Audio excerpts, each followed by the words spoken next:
Assalamualaikum warahmatullahi wabarakatuh. Perkenalkan, nama saya Rizka Rahmania. Di sini saya akan mempresentasikan tentang soal 1 dan soal 2 mata kuliah akuntansi biaya untuk memenuhi ujian akhir semester saya.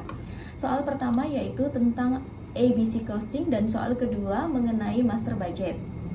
Yang pertama, activity based costing atau yang lebih dikenal dengan ABC costing adalah suatu sistem informasi akuntansi yang mengidentifikasi berbagai aktivitas yang dikerjakan dalam suatu organisasi dan mengumpulkan biaya dengan dasar dan sifat yang ada dan perluasan dari aktivitasnya. ABC memfokuskan pada biaya yang melekat pada produk berdasar aktivitas untuk memproduksi, mendistribusikan, atau menunjang produk yang bersangkutan. Sistem ABC timbul sebagai akibat dari kebutuhan manajemen akan informasi akuntansi yang mampu mencerminkan konsumsi sumber daya dalam berbagai aktivitas untuk menghasilkan produk secara akurat. Hal ini didorong oleh persaingan global yang tajam dan memaksa perusahaan untuk cost efektif. Lalu yang kedua, dikarenakan advance manufacturing teknologi yang menyebabkan proporsi biaya overhead publik dan product cost menjadi lebih tinggi dari primary cost. Lalu yang terakhir, karena adanya strategi perusahaan yang menerapkan market driven strategi. Analisis profitabilitas adalah kemampuan menganalisa laba dapat diterapkan pada jenis produk. Analisis ini ditujukan untuk mendeteksi penyebab timbulnya laba atau rugi yang dihasilkan oleh setiap jenis produk dalam periode tertentu. 8 dari rasio profitabilitas yang paling sering digunakan adalah gross profit ratio, margin EBITDA atau EBITDA, lalu margin keuntungan operasional, net profit margin, margin arus kas, return on asset atau ROA, rasio return on equity atau ROE, return on invested capital atau ROIC. Lalu kita masuk dalam rumus activity based costing. Yang pertama, total biaya utama sama dengan biaya utama dikali volume produksi. Yang kedua, total biaya overhead sama dengan biaya overhead dikali volume produksi. Yang ketiga, harga per unit sama dengan seluruh biaya utama ditambah seluruh biaya overhead, jumlah unit yang diproduksi. Keunggulan metode ABC. Keunggulannya diantara yaitu yang pertama, suatu pengajian ABC dapat meyakinkan manajemen bahwa mereka harus mengambil sejumlah langkah untuk menjadi lebih kompetitif. Sebagai hasilnya, mereka dapat berusaha untuk meningkatkan mutu sambil secara simultan fokus pada mengurangi biaya. Analisis biaya dapat menyoroti bagaimana benar-benar mahalnya proses manufacturing yang pada akhirnya dapat memicu aktivitas untuk mereorganisasi proses, memperbaiki mutu dan mengurangi biaya. Yang kedua, ABC dapat membantu dalam pengambilan keputusan. Yang ketiga, manajemen akan berada dalam suatu posisi untuk melakukan penawaran kompetitif yang lebih wajar. Yang keempat, dengan analisis biaya yang diperbaiki, manajemen dapat melakukan analisis yang lebih akurat mengenai volume yang dilakukan untuk mencari break even atas produk yang bervolume rendah. Yang kelima, melalui analisis data biaya dan pola konsumsi sumber daya, manajemen dapat mulai merekayasa kembali proses manufacturing untuk mencapai pola keluaran mutu yang lebih efisien dan lebih tinggi. Dalam contoh kasus nomor 1,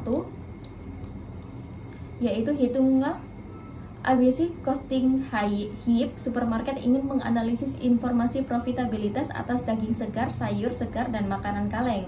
Maka hitunglah laba jika alokasi FOH berdasarkan COGS dengan menggunakan simple costing. Untuk tabel yang sudah saya sediakan di sini, daging segar memiliki revenue 634.800. Lalu untuk cost of goods sold yaitu 480.000. Dengan store support 144.000, diperoleh total cost yaitu 624.000. Lalu sayur segar dengan revenue 1.680.480 rupiah. Lalu cost of goods sold di 1.200.000 dan store supportnya 360.000, maka diperoleh total cost 1.560.000. Lalu makanan kaleng memiliki revenue 967.920.000 dengan cost of goods sold di 720.000 dan store support di 216.000, maka diperoleh total cost 936.000. Dengan operating income daging segar di 10.800, Lalu sayur segar di 120.480 dengan makanan kaleng 31.920 rupiah. Lalu soal yang kedua yaitu hitunglah laba jika digunakan ABC costing. Nah, untuk labanya sendiri bisa kami simpulkan bahwa daging segar memiliki revenue 634.800 dan untuk total cost-nya di 542.400 rupiah. Untuk sayur segar revenue-nya 1.680.480 dan total cost-nya 1.442.400. Makanan kaleng revenue 967.920 dan total cost-nya 801.600. Diperoleh operating income pada daging segar yaitu 92.400 rupiah, sayur segar di 238.80 rupiah, makanan kaleng 166.320 rupiah. Lalu next untuk soal nomor 2 yaitu tentang revenue budget. Baik, atau master budget. Master budget atau anggaran induk memiliki manfaat dan peranan penting. Peranan master budget perusahaan sangat penting untuk memperkirakan biaya-biaya yang dikeluarkan dan biaya yang harus dikeluarkan untuk kegiatan bisnis. Master budget perusahaan juga bermanfaat untuk membantu manajemen dalam membuat perencanaan dana dan mengendalikan aktivitas atau proses bisnis yang dilakukan perusahaan. Dilansir dari Accounting Tools, Master budget atau anggaran induk merupakan perencanaan keuangan menyeluruh bagi sebuah organisasi atau perusahaan yang memadukan setiap aspek kegiatan bisnis. Setiap aspek kegiatan bisnis tersebut, yaitu anggaran upah, anggaran produksi, anggaran penjualan, dan anggaran kas, master budget perusahaan merupakan kompilasi dari anggaran-anggaran yang dibuat oleh masing-masing unit kerja terkait yang dapat di dalam organisasi atau perusahaan. Di dalam anggaran induk ini akan tergambar tujuan, visi, misi, dan target operasional dari setiap unit. Di dalam organisasi sudah terintegrasi untuk mencapai tujuan perusahaan secara menyeluruh. Dijelaskan sebelumnya bahwa master budget perusahaan memiliki beberapa jenis yang disesuaikan berdasarkan peruntukan yang berbeda. Berikut ini adalah jenis-jenis dari master budget perusahaan. Yang pertama ada anggaran operasional, yaitu salah satu anggaran yang paling penting untuk pelaksanaan proyek perusahaan. Perusahaan mustahil berjalan jika tidak memiliki anggaran operasional. Pengeluaran perusahaan yang digunakan untuk mengelola bisnis perusahaan masuk dalam anggaran operasional. Yang kedua ada anggaran penjualan, yaitu master budget perusahaan yang bertujuan untuk perencanaan keuangan terkait setiap aktivitas penjualan yang dilakukan oleh perusahaan. Yang ketiga ada anggaran produksi. Selain sebagai anggaran produksi, dikenal juga dengan istilah anggaran kegiatan. Anggaran ini merupakan perencanaan dan perorganisasian yang mengatur biaya seputar bahan, mesin, dan peralatan serta modal yang dibutuhkan oleh perusahaan. Yang keempat ada anggaran bahan baku langsung. Dalam bahasa Inggrisnya lebih dikenal dengan budget direct material, atau anggaran ini menyusun bahan baku yang dibutuhkan untuk produksi. Dan yang terakhir ada anggaran tenaga kerja langsung atau budget direct labor. Anggaran ini mengatur terkait biaya tenaga kerja yang berkaitan langsung dengan produksi dan operasional perusahaan. Untuk contoh kasus soal yang nomor 2, yaitu untuk membuat master budget atas kedua produk Ting 1 dan Ting 2 di bawah ini. Baik, saya akan mencoba menjelaskan dengan membaca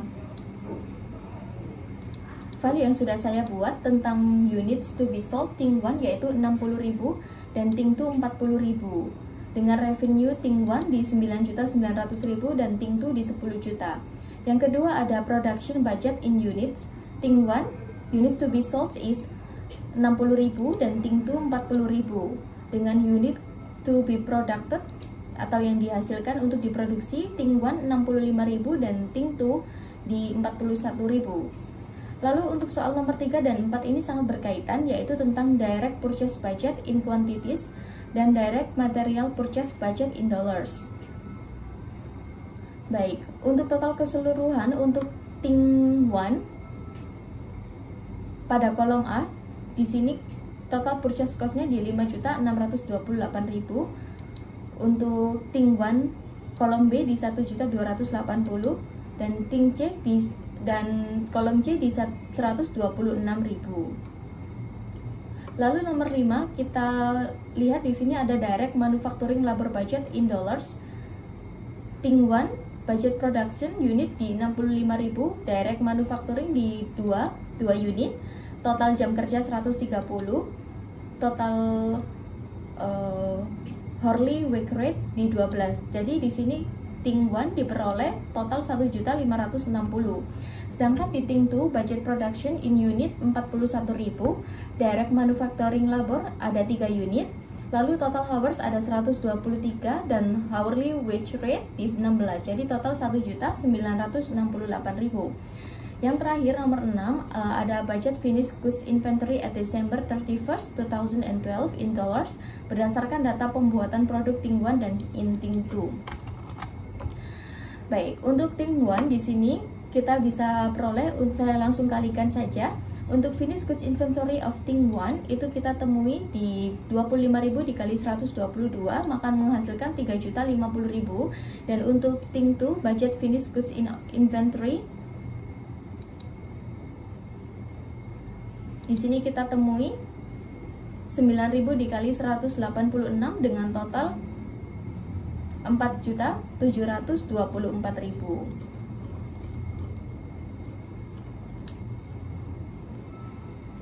Baik, daftar jenis master budget perusahaan hanya sebagian dari jenis-jenis anggaran yang ada. Terdapat banyak jenis anggaran perusahaan yang dibedakan menjadi beberapa hal, seperti master budget perusahaan berdasarkan operasional yang terdiri dari yang pertama, anggaran overhead pabrik, anggaran laba rugi, anggaran keuangan, anggaran kas, anggaran neraca. Selain itu, master budget perusahaan juga dibedakan berdasarkan aktivitas selain dari anggaran utama itu sendiri. Jenis-jenis anggaran tersebut yang pertama ada operating budget, ada cash flow budget, dan ada financial budget. Nah, lalu bagaimana langkah-langkah yang perlu kami lakukan untuk menyusun master budget perusahaan? Yang pertama yaitu kita harus menetapkan tujuan yang ingin dicapai. Yang kedua, perhatikan fixed cost dan variable cost. Lalu sediakan informasi secara lengkap. Yang keempat, anggaran bukan hanya soal rencana. Jadi kita bisa menyiapkannya dengan matang. Manajemen perusahaan perlu mengetahui setiap unit dan divisi dengan detail anggarannya, bagaimana anggaran digunakan, apakah anggaran tersebut efektif atau tidak untuk melakukan kegiatan perusahaan. Dengan mendudukan anggaran sebagai alat untuk mencapai tujuan, maka anggaran bukan hanya berfungsi sebagai sebuah perencanaan saja. Namun, anggaran juga adalah sebuah fungsi untuk menjalankan kegiatan perusahaan sehingga tujuannya tercapai. Perusahaan dapat mencapai target dan tujuannya dengan anggaran yang matang sebagai alat yang penting. Baik, itu saja yang dapat saya presentasikan pada kesempatan kali ini. Kurang lebihnya saya mohon maaf jika ada hal, kritik dan saran atau yang bisa ditambahkan bisa komentar saja ya guys. Terima kasih. Wassalamualaikum warahmatullahi wabarakatuh. Bye.